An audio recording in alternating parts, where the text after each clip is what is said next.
We're going to talk about the tough story now.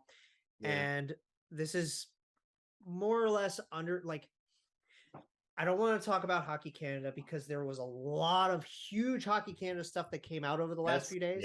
That's another story for another day because there's But so much to unpack. yes, and we're gonna probably do what we did with the Blackhawks scandal and devote a whole episode to Hockey Canada. Yeah. At some point this year when we've got time. Yes. But again, there were huge developments in the Hockey Canada thing. But this came out under the guise of that. You know how we mentioned Ian Cole in the Tampa preview? Yes, and strange off season earlier for him. About that. Yeah, with the whole thing with the Canes reporter. With Sarah Sivian, that's right. No, it wasn't her. Was it not Sarah Sivian? It was somebody else? No, it was, I might have to ask Tim about that then. It was Allie Labor or something like that. I can't remember her name. I'll ask Tim, maybe. Unless you're already looking it up. But so apparently... Yeah, Abby Labor. Abby Labor? Okay. Yeah. Right, she was engaged, wasn't she? Yes. And then they had a whole fling. Yeah. And so apparently, okay, so basically the gist of it and what I took from the hockey guy's view of this and explanation of this is he is, how do I put this lightly? Maybe a bit of a womanizer. I don't even know if that's the... I don't think that's an appropriate term for this. It appeared that he was prior to this. Now, and we have to acknowledge at this point in time... Content warning for this. Yeah, content warning to start. Acknowledge that they are allegations at this present point in time. If these allegations are true, he's a groomer. He's a groomer. He's a predator. Yeah. So, it all started with this woman coming forward on Twitter under an anonymous account. Yes, like a burner. Yeah. I'd like to remind people who are listening that doesn't and shouldn't take any credibility away from the allegations. Right, and that shouldn't mean trace this person back. That's not for you to do. No. That's not for you to try to dox this person. Yeah. The whole point is to try and to keep your identity secret. Keep release the information. Release the information. I'm going to give credit to the Tampa Bay Lightning here because I can't imagine, and so far it hasn't come out that they knew anything about Ian Cole. I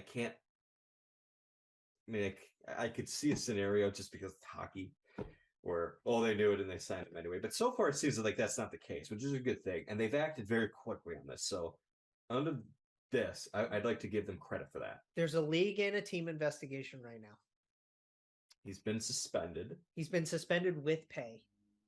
Right. Which, that's its own... Like I've never gotten suspension with versus without pay.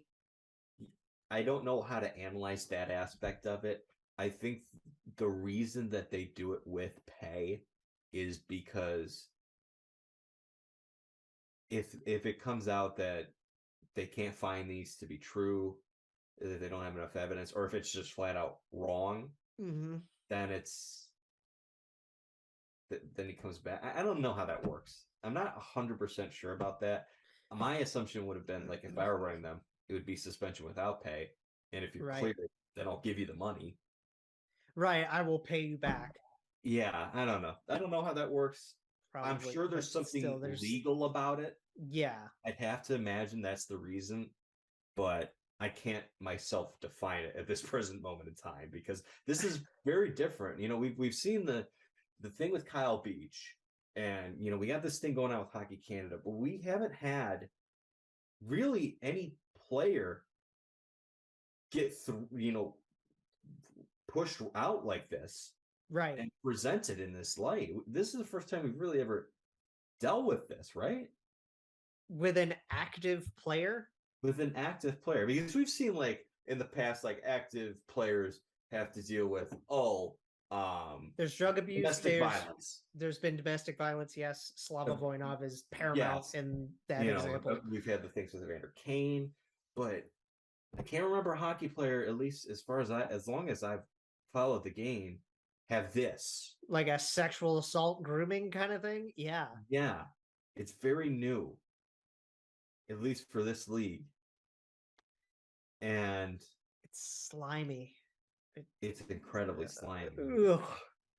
It's, I read the whole thing, and I'm not going to bring out all the stuff from it just because, again, put a content warning on it. Graphic. It's not the important. What's important here is I want to remind people again that it is important. I know he wasn't here for long, but it does give me a bad taste in my mouth that he was a part of this team. He wasn't here very long, so I don't really remember it. So, I don't really care. But then again, we don't know when this took place. Yeah. I just, I want people to remember how important it is to support survivors in this. Yes. Believe survivors. That is paramount in this. It is because, it's an incredibly tough thing to go through. I've never experienced it. I have. Statistically, I probably won't. Personally, I have people in my life that are cynical about this kind of thing. Mm-hmm. And I'm just like, I'm not going to name names, but people that, go out and just say, oh, they're just doing this so they can get money from this person. Yeah. I can't imagine having that mindset. Especially like knowing people in my life who have dealt with this. More people have dealt with this than you realize. And you don't know. That's the scariest shit part. You don't know who in your life has dealt with it either. Yeah. I've had people tell me, but the amount of people who've told me out of all the people that I know, so small to the amount of people who've actually gone through it. Yes, exactly. It's crazy. And it's pretty brave to put your story out there. Yes. Incredibly brave. And like I said earlier, I don't want people to think using a burner to do it makes it any less brave. It is your right as a survivor to remain anonymous. Right. I mean, how long was Kyle just John Doe 1? Months, right? Like a long time. And he didn't know when he was going to be ready. He might, he wasn't sure he was ever going to be ready. Right. And I know that's different from this Ian Cole case, but yeah, just going ahead and bringing this to light to even start the conversation of this. And it goes back to what we talk about all the fucking time in hockey culture. Yeah. It brings back the whole hockey culture conversation. It's a power dynamic. And there are people out there who take advantage of the power. And it's a big problem in this sport. And I want to reiterate a sentiment that Rick Westhead has said on many occasions. Katie Strang, I'm sure, said something similar. That one of the important things here is to, he says he's always careful about saying we need to make sure this doesn't happen again, kind of thing. It will happen again. It will happen again. There are predators out there. Well, that's the thing too. What we can do as a society is support them. Yes. And believe them, and with this attitude of believing survivors, and being there for them, and making sure people gradually over time feel more comfortable about it. That's how we can gradually. You're never going to put an end to it, but you can allow these experiences to at least dwindle a little bit, and make sure people know that they're not alone. Yes. And see some justice. The reporter part of it too, because you mentioned Westhead and what he's said about things, is interesting to me. because with the Kyle Beach thing, we had people like Jeff Merrick and Elliot Friedman saying they were going to do better. Mm-hmm. The Hockey Canada stuff breaks. Are they doing better? Hockey Canada? No, the reporters.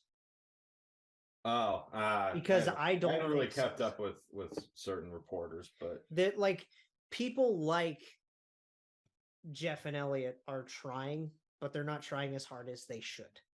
yeah, Right? yeah, I'd like to see more. We need to see more from all those kinds of outlets. That's not to say become TMZ and bring out every single aspect that you learn right off the bat. Mm-hmm. But, keep these stories near the forefront. Mm-hmm. Make sure that these don't go away. Right. Because the only way that we can ensure that something happens to change is that these stories continue to be talked about and that we can discuss ways to change things about the culture. Yeah. We've talked about this so many times. It doesn't happen overnight. It takes time. And when we say it takes time, we don't mean it takes a year or 2 years or 3 or 5. It takes decades. It takes generations. Well, that's why the Hockey Canada thing is so, it's so incredibly important. And it's paramount that we're getting what we're getting now. And just like as cliff notes to what it is, like government hearings have happened.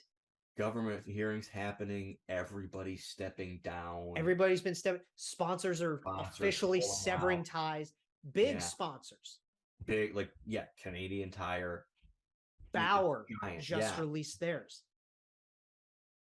I mean, and there's huge. And again, we'll go into more depth when we have like an actual Hockey Canada episode. But when you're taking steps like that, and then you finally get the old board out,